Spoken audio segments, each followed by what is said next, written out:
আজকের এই গল্পটি শুধুমাত্র তাদের জন্য যারা নিজের অবস্থান নিয়ে সন্তুষ্ট নন। আপনারা কখনো এই ভিডিওটা স্কিপ করবেন না, তাহলে অনেক কিছু মিস করে যাবেন। চলুন তাহলে গল্পটি শুরু করা যাক। একদিন এক ধনী ব্যক্তি তার গাড়ি পার্কিং করছিল। তখন সে দেখতে পেল ছোট একটি বাচ্চা তার গাড়ির দিকে তাকিয়ে আছে। সে ভাবতে লাগলো হয়তোবা ওই ছেলেটি তার গাড়িটি চুরি করে নিয়ে যাবে। তখন সে এক পা দুপা করে ওই ছেলেটির দিকে আগাতে লাগলো এবং গিয়ে জিজ্ঞাসা করলো, হে বালক, তুমি কেন আমার গাড়ির দিকে তাকিয়ে আছো?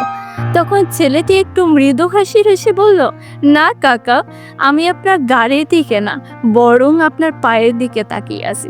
তখন একটু অবাক হলো লোকটি, জিজ্ঞাসা করলো, আমার পায়ের দিকে? কেন তুমি আমার পায়ের দিকে তাকিয়ে আছো? তখন ছেলেটি বলল, আপনি জুতো পরে আছেন, আমি না কখনো জুতো পরিনি, তাই ভাবছিলাম জুতো পরলে আসলে কেমন লাগে। তখন লোকটি হঠাৎ করে চোখে যেন জল ভরা অশ্রু নিয়ে দাঁড়িয়ে তার দিকে তাকিয়ে থাকলো। ছেলেটি বলল, আঙ্কেল, আপনি কান্না করছেন কেন?